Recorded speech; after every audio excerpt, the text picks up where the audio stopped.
And we are live.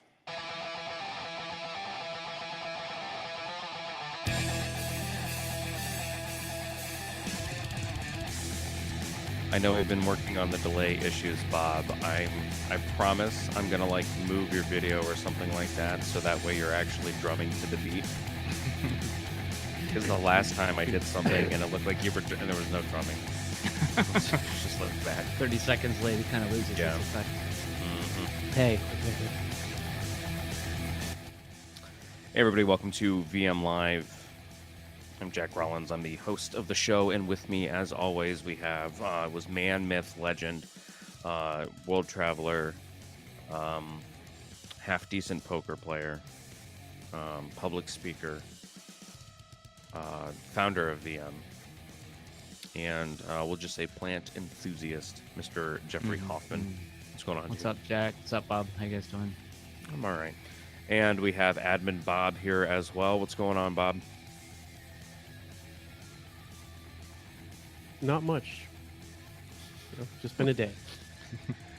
I really hope I can figure out this delay thing because waiting 15 seconds to just hear somebody say, not much. It's kind of a long build-up for a short Not punchline. much. So yesterday, Jeff, you interviewed Jamie Mailer, and she's recollected self, I think, on Yep. all of the, at least most of the socials anyway. And we discussed toxic relationships and what they are, how to heal from them, and it was a really, really interesting discussion. And it will be posted somewhere in this vicinity when we go up, at least on YouTube, and we'll link it and all that kind of stuff because I believe we're gonna post that first. So we're going to kind of continue the conversation. So we listened to the because she's a licensed mental health counselor, I believe was the okay. Yeah. Um, and so we had the professional. So now then we're gonna riff and we're gonna discuss kind of our viewpoints on that stuff. But before we do, uh, Jeff, you have a very exciting announcement to make. Yeah, we've got our first fundraiser set up for Visible Man for this year. I'm Mm-hmm. super. It's the biggest thing that we've planned so far, and I'm really excited about it. Mm-hmm. Long term, I think I've talked about. I want to have a conference where visible men and professionals and speakers and providers can all get together to talk about suicide prevention for men. Mm-hmm. And this is a step in that.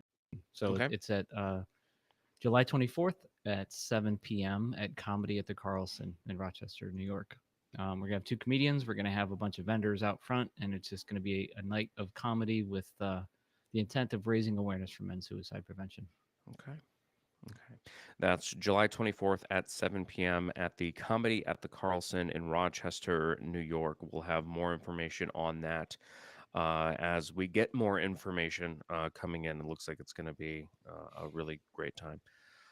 So, toxic relationships. I figure we Mm. should start this conversation, and I'm going to start going right back to you, Jeff.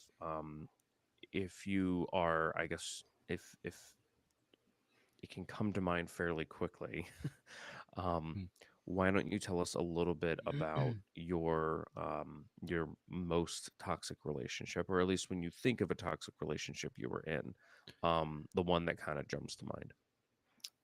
The relationship that comes to mind is my marriage. Is what Hmm. comes to mind. And it was kind of I've grown so much since then, and I didn't Hmm. even realize some of the behaviors were toxic. Um, and going back to last night's conversation with Jamie, um, there's I think she said there's not really one definition. There's just a lot of behaviors that kind of get stitched together, Hmm. and I can remember at the end of it and going to therapy that it was really just uncomfortable as these behaviors started to.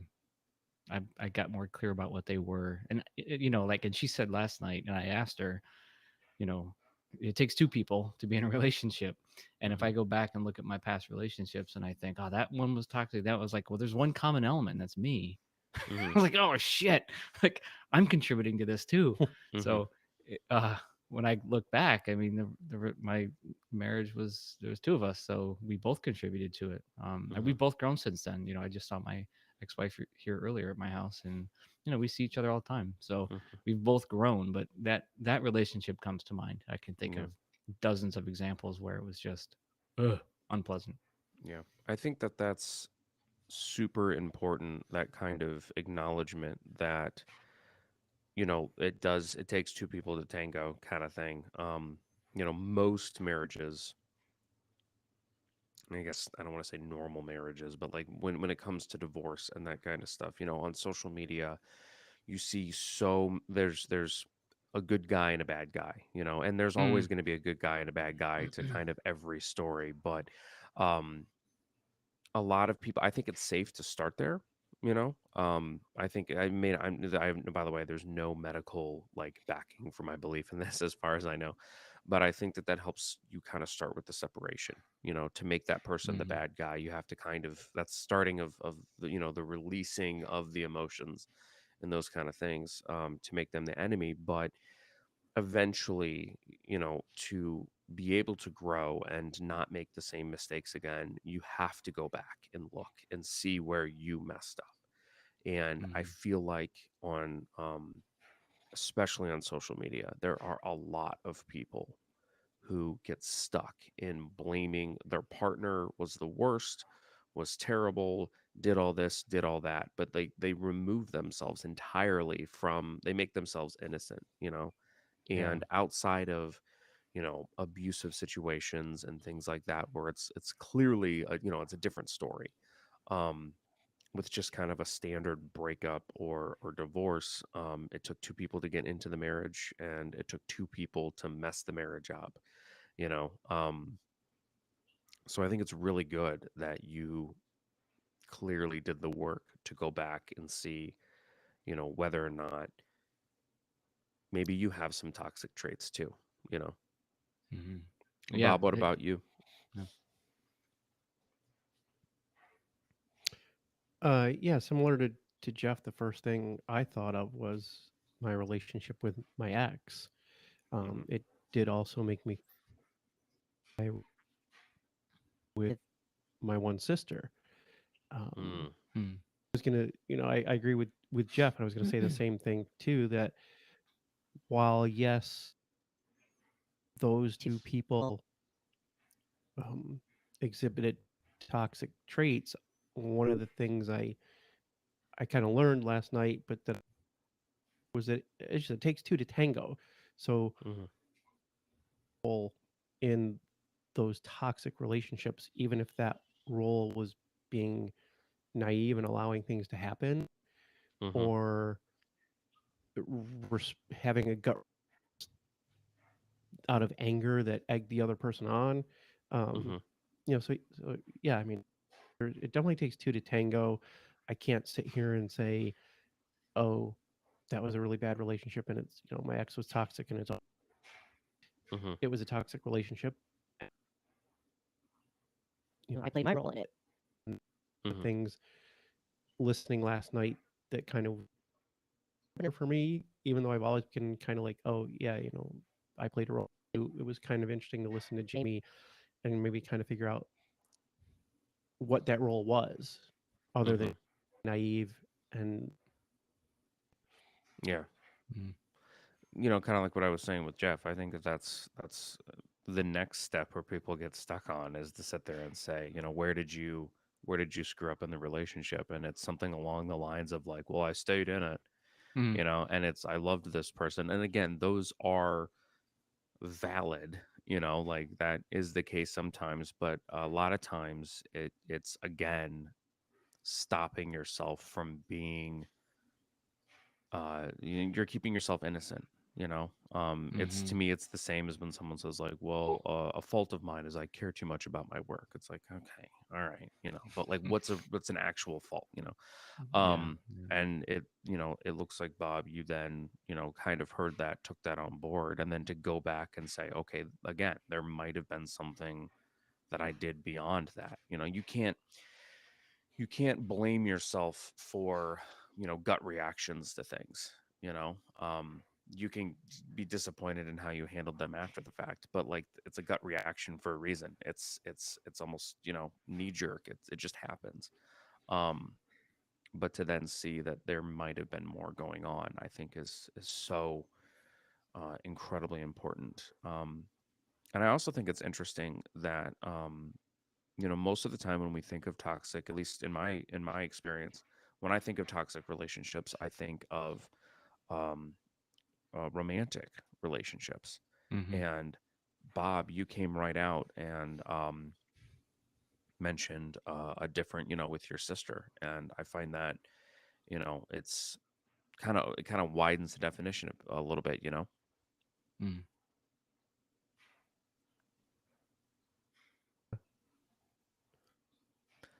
It's a long story there, but yeah, there's just Hmm. been a lot of things going on in the family with my sister, and so I can easily see and recognize that as a toxic relationship. Yeah. And from what you've described, it seems, I mean, I hate to be somebody who like comments on relationships from outside.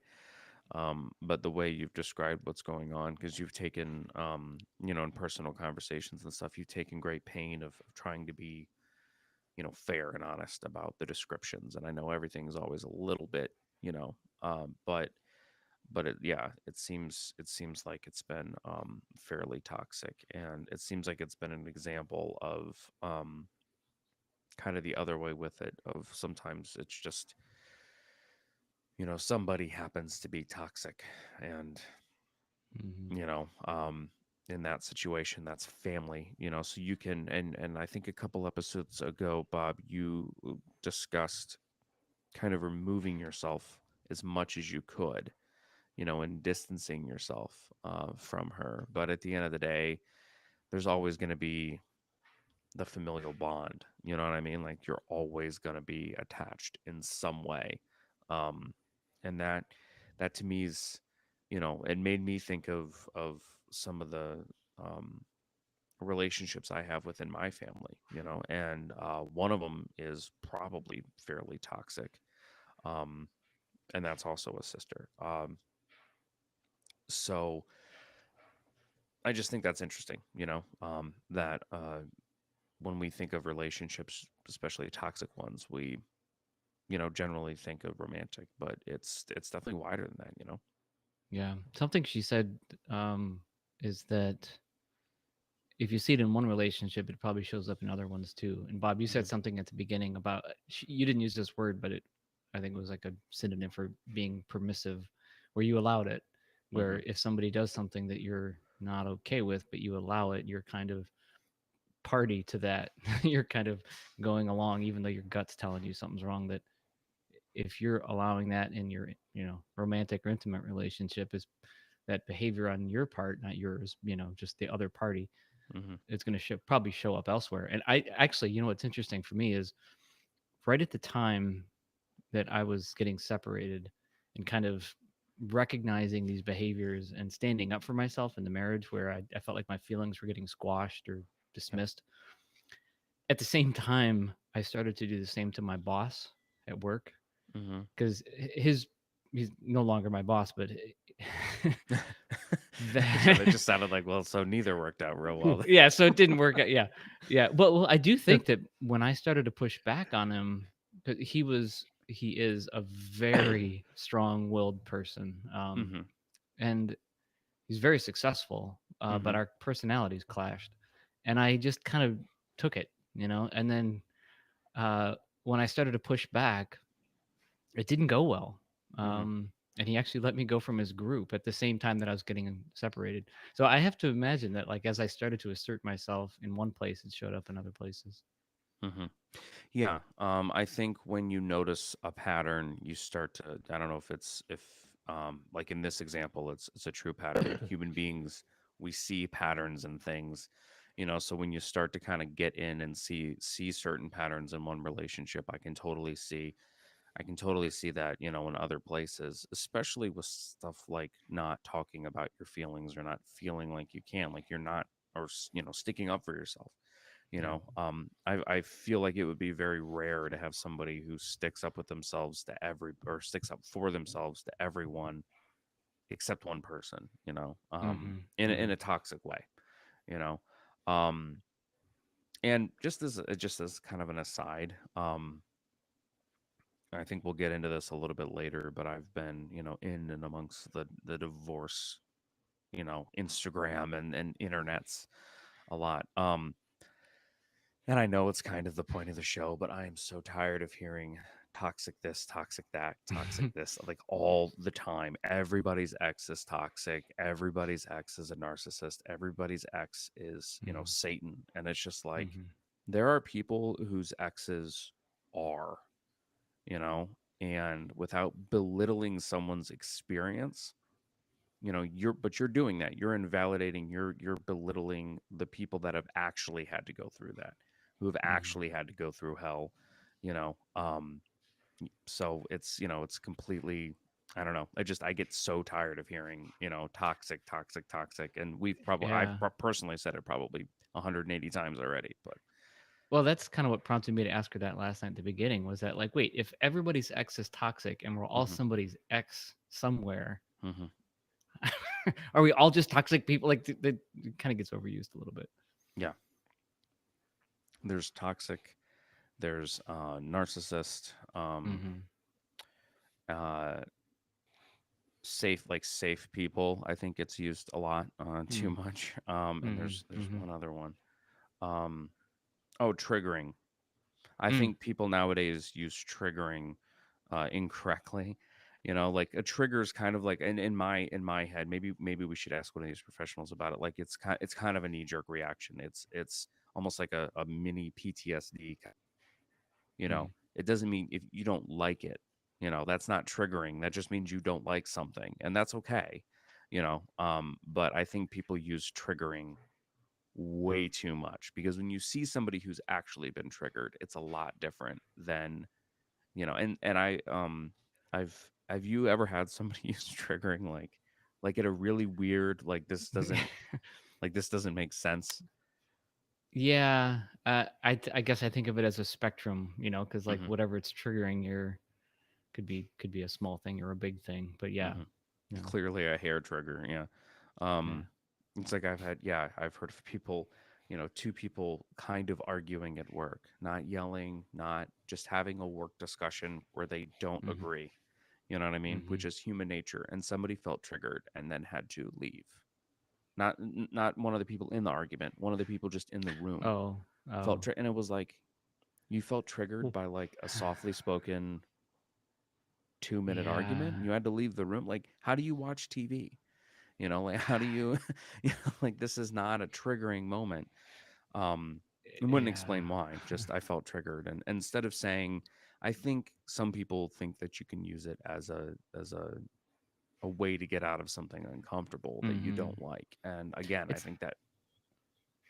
I think of it like an emergency stop button or hmm something. It's like if you're not comfortable with something, you obviously have the right to remove yourself from that situation, and only you know what you're ready for in terms of growth. Like hmm if you're not ready to, there's things that are extremely upsetting to people that sure, remove yourself from the situation. hmm But like like we talked about last week, there's growth in sticking around hmm if you can have those hard conversations if you're ready for them. yeah. Some people aren't ready for them.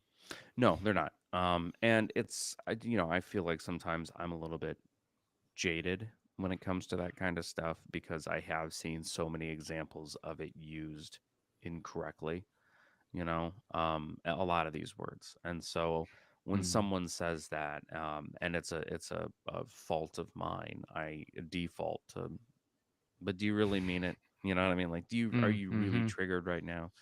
mm-hmm, Was your relationship really toxic? Or, like, at what level does this become? And I know that, like you said, there is a spectrum, you know what I mean? And everybody has mm, their own kind of, view and where they are in life and those kind of things. But then I guess maybe it asks the question could be with like toxic relationships is, if the relationship doesn't ultimately work out, was it toxic, period? Because if it didn't work out, something wasn't working. And is that, right. does that take it to the level of it being toxic? Mm, mm-hmm. All right, we're going to go to break real quick and we will be right back. Okay, 2 minutes. I'll be right back. So just opened a window that I shouldn't.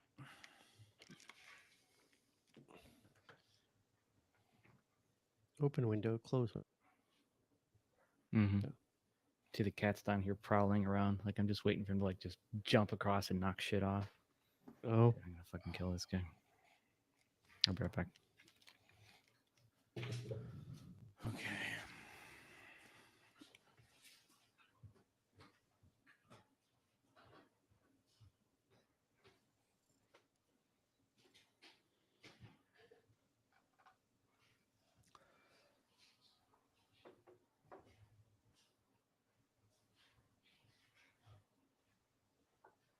I'm so tired right now.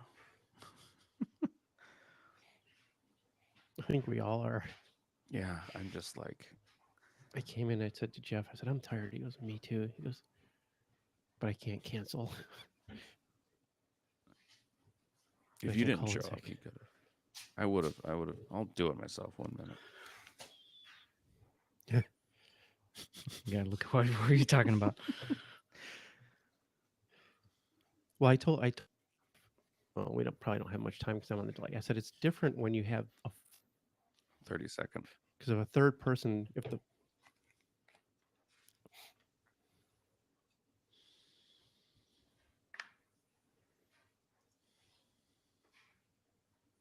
20.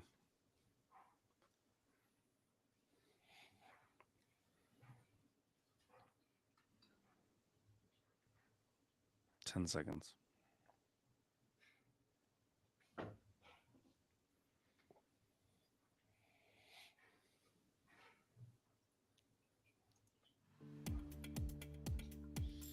And we are back. I during the break we were talking a little bit about, or starting to talk a little bit about how exhausted all three of us are. And we would have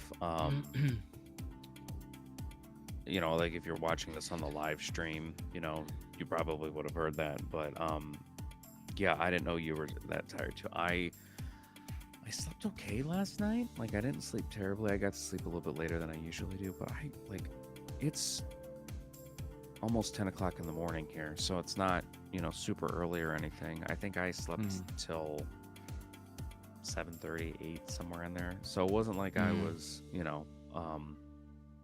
undersleeping, oversleeping. It was about right. But I feel like I haven't slept, and I sat down and I started to hear myself talk when it was just you and I, Jeff, and I'm like, oh, this is gonna be one of those lower energy. This is gonna be one of those shows. Yeah, yeah. My oh, go ahead. Were you gonna say something? I was gonna ask how your day was. Oh, yeah. This was one of the closest days where I've asked to. I was gonna say I'm really not feeling up for this tonight because I'm just burned out. Mm-hmm. I'm just burned out. Stuff at home. I'm not bad, like I'm just worn out. In some way or another, I've done something for VM each day in the last week, Mm-hmm. and on top of home stuff, which I'm not really ready to get into right now. Um, but I'm not in a bad place, but uh, and there's a lot of good things happening, like this plugging the fundraiser, but there's a lot of like exciting things that are happening. Mm-hmm. But on top of having a day job, being a parent, running my house, taking care of myself, trying to get sleep, and building VM, that um, I think one of the things is it takes energy to be vulnerable. You Yeah, know, it does. um, like Bob, you and I were talking earlier, how it's not anything against what we're doing, but we're just friends openly sharing here, and Mm-hmm. when you do that, you kind of got to take a step back and recover. Mm-hmm. So I found myself very tired today.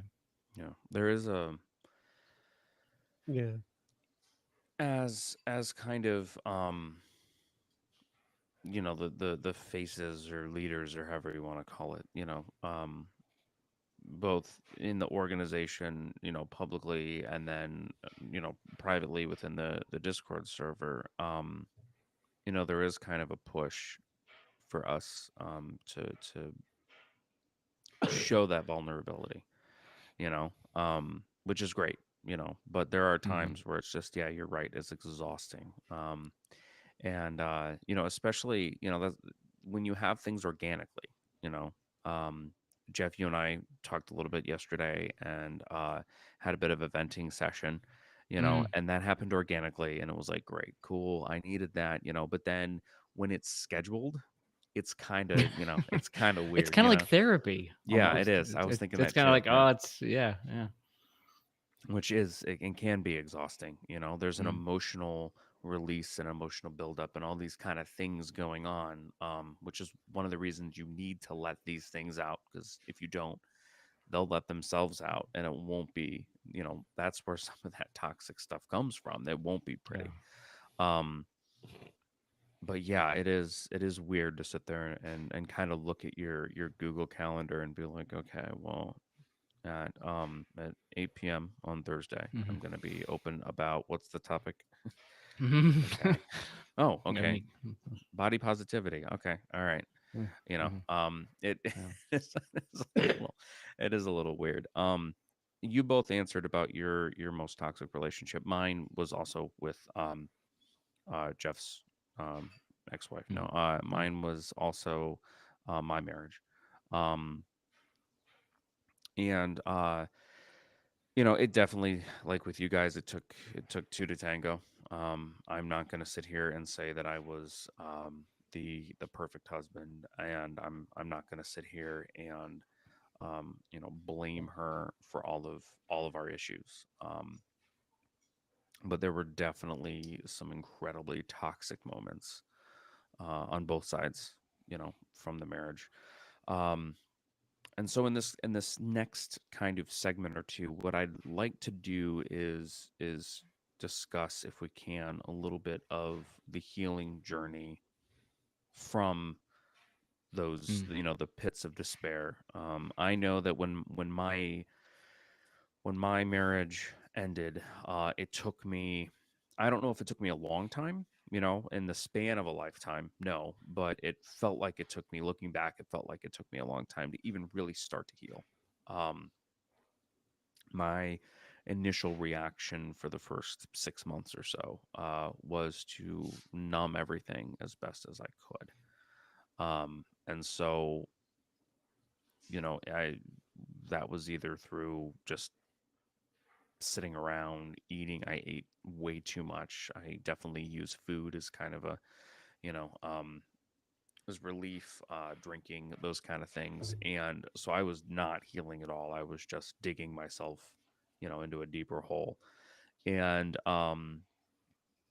one of my um, one of my clients, I noticed that they were using Instagram to kind of promote their business, but it wasn't promoting. It was just another, access point, and their business happened to be, it was something fairly personal. It was about like being a parent and that kind of stuff. So they were being open and honest about these kind of issues that parents have, on their Instagram, and I thought that was really interesting, because at that point, I didn't know you could do that.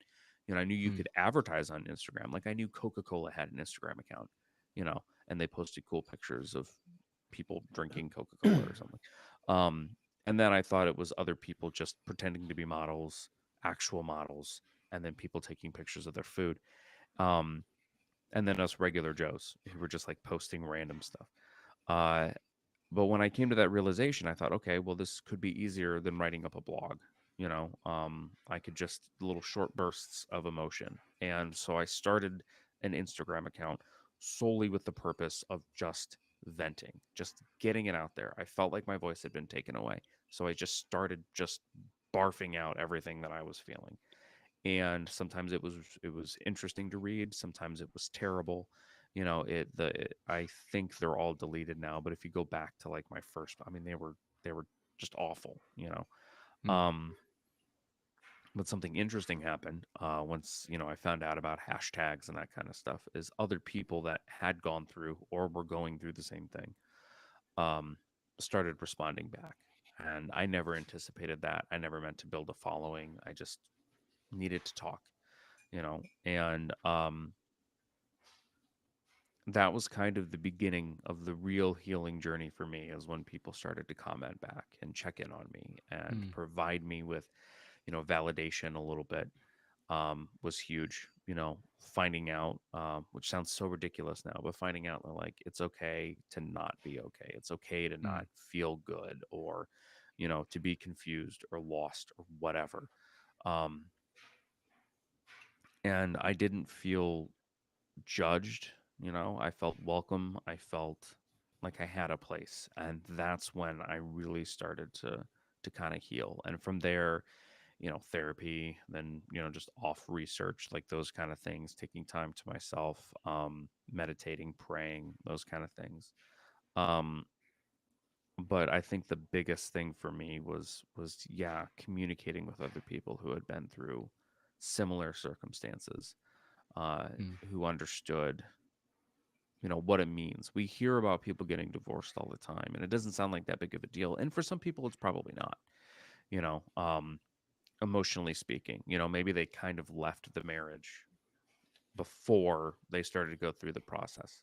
So there's already kind of a disconnection, or maybe they're just, it hits people differently, and it hit me really, really hard, and it felt it felt amazing to be able to kind of unravel that stuff with a group of people who weren't judgmental, um, you know, and that's how I met both of you. mm. So, uh, Jeff, what about you? Where was the kind of the turning point in your healing journey from your marriage? I mean, the topic is toxic relationships and how, but I mean, it was your marriage, so it's kind of a divorce discussion as well, where there's in life there aren't these like big plot twist moments usually, but Mm, mm. there's one or two things that tend to stick out. Um, my process, it was so hard, it was so ugly. Like Jamie was saying last night, it's not pretty when you start to grow, Hmm. because the relationships start to change, and it sucks to lose people, and it's painful. Couple of the one moment, I started to go to group therapy, and I shared some things, and I was just accepted, and that I also experienced having different friends, having my own friend group, Hmm. where I have like a dark sense of humor. I'm like, I just feel like I've got a weird working brain, and when Hmm. people accept that and they're not sarcastic about it, and they welcomed it, and they were like, oh yeah, that's cool. It was such a relief. Yeah.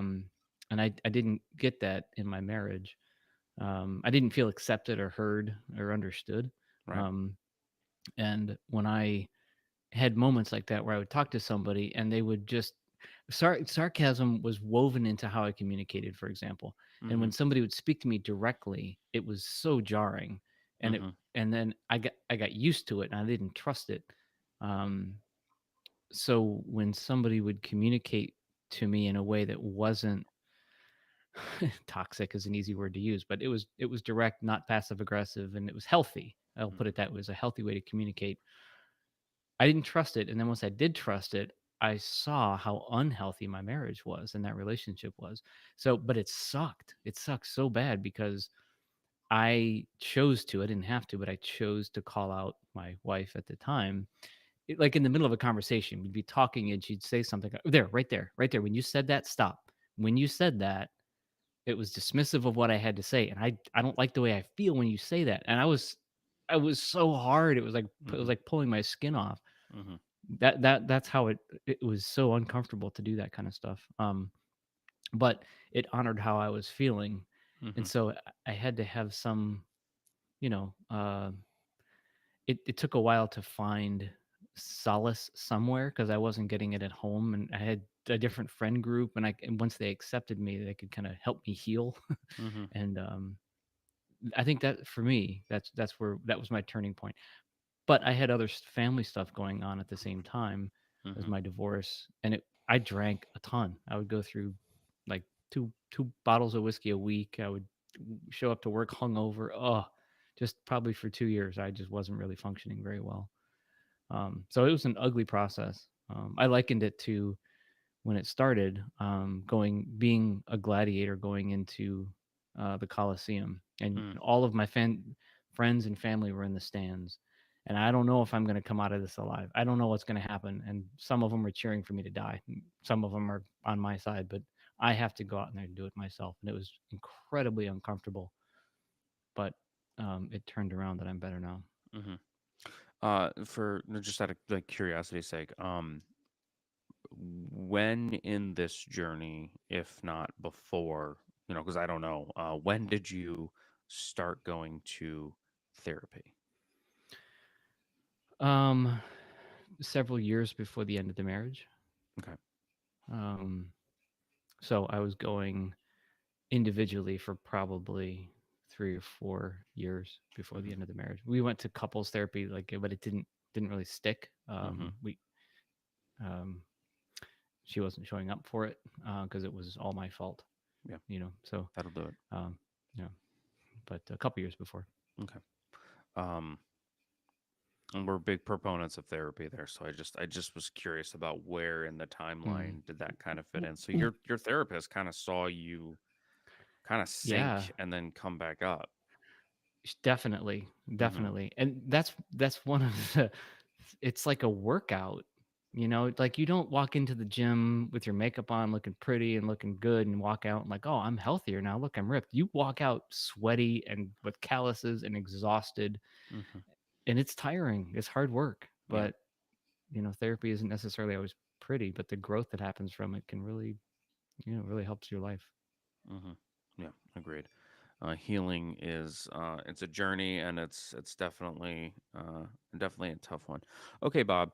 So what about you, man? How did you kind of start? What were the big I guess plot points in your healing journey from your most toxic relationships? I've been trying to think about that. You and Jeff have been talking because it is a good question.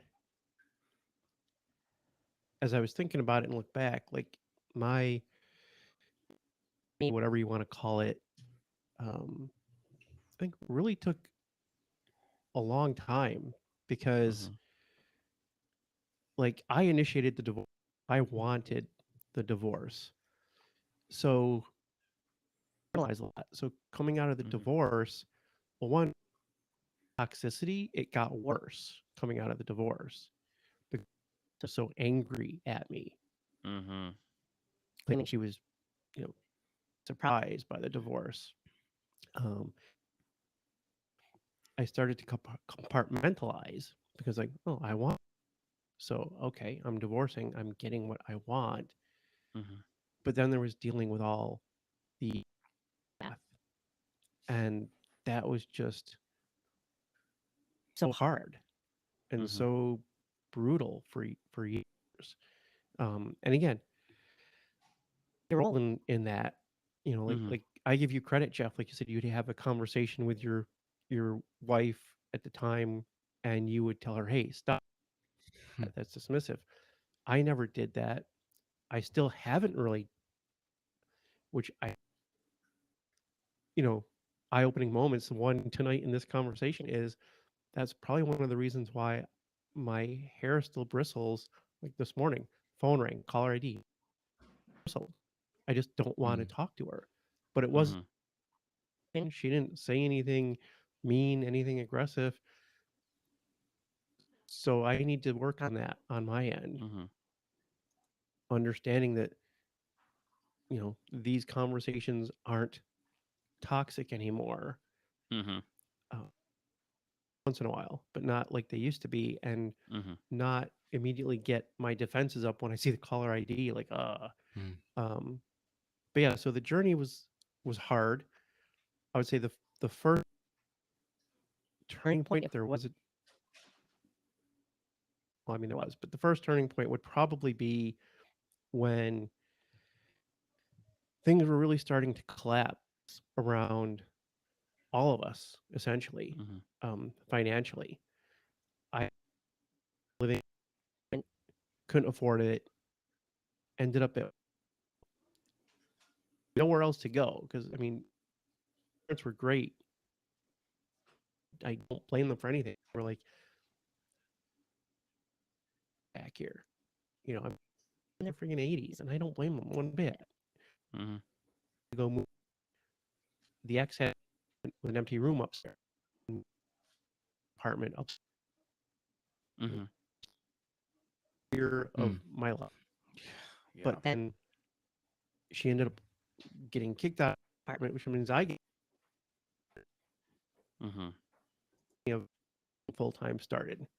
Luckily, I had, Mm-hmm. and he had a big house out. Like, I got 2 empty rooms. Jaden can have one. You can have one. Come live with me, and we'll work something out for rent. So that was where the journey, I think, of recovery really started. Mm-hmm. Someone that kind of said, "Hey, I'll help you," and Mm-hmm. I don't really talk to him that much anymore. But of him, I'm like, I owe him so much. He Mm-hmm. helped me at a point when I needed it, and was one of the people like. So that was one of the turning points. Was the downfall, and then him.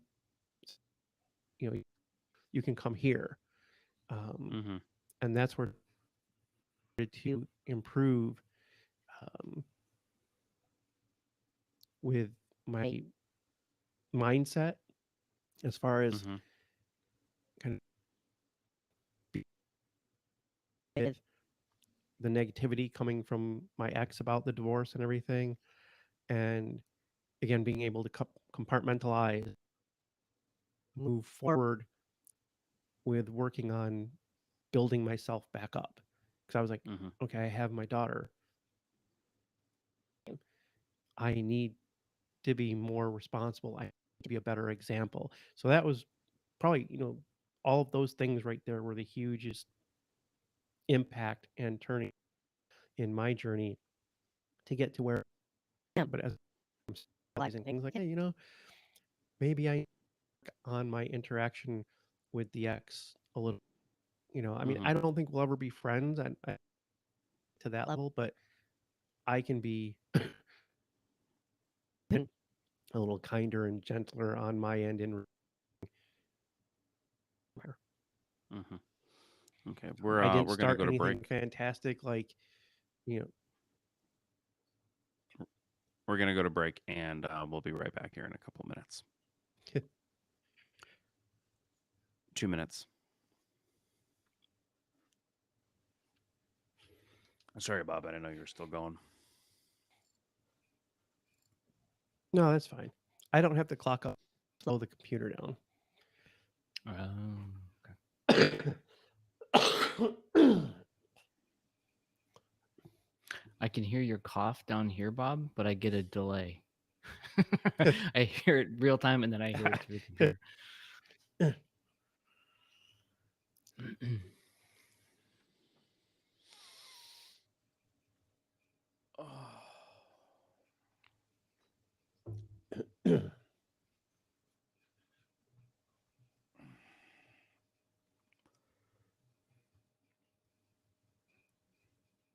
Oh man. Go back to bed. Yeah, it's interesting, Jeff. But I've always been, I think, at first afraid and now nervous of Mm-hmm. like calling. Definitely in the past, Oh, not yeah. 1 minute. just it's just like an annoying. Don't want to bother. I should Mm-hmm. bother.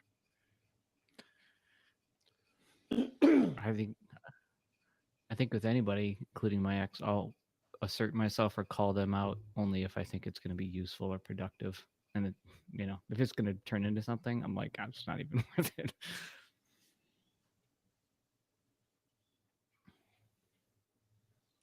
30 seconds.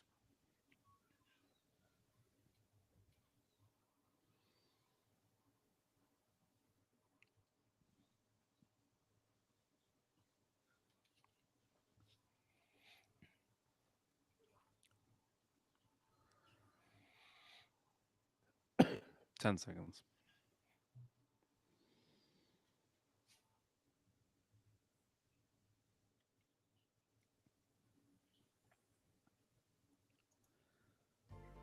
And we are back. We have a couple of announcements here. First of all, as Jeff mentioned, on July 24th at 7 p.m., VM will hold their first ever fundraiser at the Comedy Club at the Carlson in Rochester, New York. We'll have more information about that. We're going to do a whole campaign and everything like that, so you should see that as it comes out. VM holds weekly voice chat hangouts on Mondays at 7 p.m. It's a great way for men to connect on something other than via text. The gamer section holds weekly hangouts on Fridays at 9 p.m. Come hang out, play video games, stream, and or talk about video games with your fellow VM gamers. We have a couple of live talks coming up. More information about them will be announced soon. And as always, VM Live is on Thursdays at 8 p.m. Join the server and take part in the show. As a reminder, all times are Eastern and all events take place on the Visible Man Discord server. The link for that will be in the show notes. I like what you said, Bob, about you. I don't know if it was if you. I don't think you said it like outright, but there was kind of an implication, at least I read from it, that you're still in the process of healing, and I think that's something that we don't always kind of acknowledge. You know, I think there are parts that will always be healing, you know, from these wounds. I don't think wounds necessarily heal back to like a pre-wound. You know, it's like, you know, it's like scar tissue. Scar tissue is not genetically, but it's different than your skin, and like at a very small level. So while like the wound is cleaned, it's healed and stuff like that, the scar is there. It's a reminder, you know. And I don't know about you guys, but like I have scars, and you know, it does act differently than skin. You know, Mm-hmm. it's a little shiny. It's weird, you know. It doesn't when you tan. It doesn't, you know. Like there's these little Mm-hmm. things, and it's just kind of a reminder that, you know, what while you're healed back, you're kind of healed back differently, you know. But it is a journey, and I think a lot of that stuff, you know, it's a lifelong journey. Jeff, you have to, you know, check yourself to stand up for yourself, and I've seen you do it. You know, I've seen you stand up for yourself. I've seen you do it to me, you know. And I know that it's probably a lot easier than it used to be, you know, but I know that that's something you still I kind hate of it. I struggle hate with. it so Yeah. much. I do. Yeah. um so I think, you know, we've talked a little bit about healing, from more or less what our partners had kind of done, you know. But something came up a couple of times in the conversation with Jamie yesterday, and that was about recognizing your own toxic traits and, you know, working on those. And I don't know about you guys, but like healing from their stuff seemed so much easier in comparison to like looking at myself in the mirror, you know, um, and understanding without hating or getting down on myself, because that's what I kind of default to, you know. Jeff, you mentioned sarcasm, and I used to be one of the most sarcastic people in the world. You know, I thought it was a form of humor. And then it Mm-hmm. was brought to my attention what sarcasm really is. You're insulting the person, you know, their intelligence. You're insulting who they are, you know, anytime you use that kind of sarcastic voice. So I've tried to cut that out, and I started to feel terrible. Like you know, was like Chandler, you know, and I was like, man, every conversation I've ever had, it seems like I've been just mean to people then for no reason Mm-hmm. whatsoever. You know, I thought I was being funny, but I was being hurtful. And you know, I would go into these like deep dives of like just hating myself about it, which is probably another trait which, you know, I need to look at. But to be able to see, you know, a trait like that and work on it is, I don't for me anyway, so much more difficult than, you know, just healing from an affair, you know. Like that seems like nothing. It um for me it's almost like it's like you get home from a day at work and you realize that you've had a big spot on your shirt that nobody pointed out to you. Mhm. You're like, are you? It's been there the whole time, and Mhm. nobody said anything. What for me was after going through a few relationships after my marriage is when I would have like two or even three people subsequently say the same thing to me about how I behave, about like avoiding closeness or if I sabotage it or something like that. When Mhm. I've done those things, but I didn't realize I was doing them. And then to have Mhm. somebody point it out, not just once, but different people pointing it out, like, oh, there's a spot on my shirt the whole time. Like, and it's Mhm. so hard. It's so uncomfortable to think. It's like watching a movie the second time. You're like, oh crap. That whole time that's been going on. Mhm. And it's really hard. It's really hard to I guess see those things in the first place and then acknowledge that and then even unlearn them. It's really hard. Mhm. Yeah. I people, it's one of those you see people saying stuff like, what other people think of you doesn't matter, and I think that that's really nice on a, Instagram post, but like in real life it kind of does, because these are the people you have relationships with, and these are the people Mhm. that you know, um that pay you, you know. Mhm. Um but one thing that I think when we're thinking, if somebody one person brings up a fault, or points something out, we can kind of logic our way out of it, because we know our backstory and Mhm. we know what we were thinking and what we were feeling or whatever at that moment, but we don't know how it comes off necessarily because it's we have all that other information. It's like the other day, I think we were before the last show, we were talking about our voices and how when you hear your voice on a recording Mhm. you think you sound like nasally and all terrible, and that's because when we normally just hear our voices, we're hearing our jaw and our neck and all these bones and things vibrating, which gives you kind of a a resonance, a warmth that makes you sound powerful. And then when you hear it without that, you think you sound like a cartoon character who's slightly annoyed at everything all the time. You know, Yeah. I think it's kind of similar to that. That Mhm. it's different shades of the same thing, but then to take to hear other people kind of mention that stuff, and then to look at yourself and be like, oh man, am I really that way? Like, am I really, super hot headed? Like, I think I'm Mhm. just coming off direct, but am I being an ass? Mhm. you know? Um, Well, it makes me think about something Jamie said last night. How a lot of growth happens retrospectively. Kind of hmm you're remembering conversations, and you're going yeah. to bed, and you're thinking, "Ah, I thought that was funny, but nobody laughed. Wait a minute!" And then it's like hmm you take that lesson and you use that as a building block going forward. Like, ah, next time I have a conversation, I'm not going to do that. But Yeah. yeah, it's hard to change. Yeah. I wish we could have those, 'cause I'm one of those people who No, does. Go ahead, Pop. I would say, Jeff, if you remember, you having a conversation in the last couple weeks, and while I know that I probably do have my own toxic trait, things I discussed when you and I were talking was that I know I picked up toxic traits in my marriage, and hmm also um, my mom, one of her, God rest her, but she guilted people. Remember, I told you, and Mm-hmm. I think I picked that hmm up from my mom. An issue recently in the server, and I pulled back the conflicting emotions and things where I wanted to do things, and no, I can't do that. That's a guilting behavior. I don't want Hmm. that. So basically, I just sat back hmm because I didn't want to do any of these things.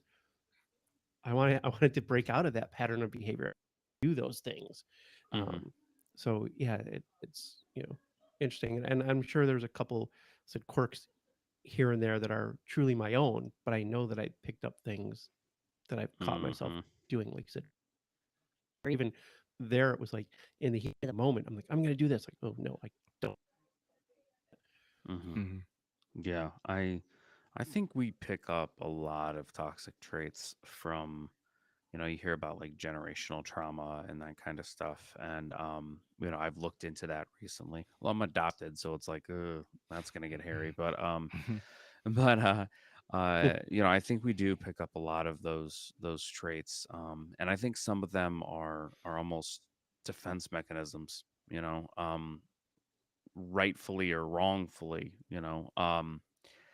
and they definitely show up in future relationships. And people say, do the healing, do the stuff, do that, and but like you should, but you're not going to know about certain behaviors or Mhm. whatever until you then are in another relationship where you're like, oh, okay, so that's apparently a problem.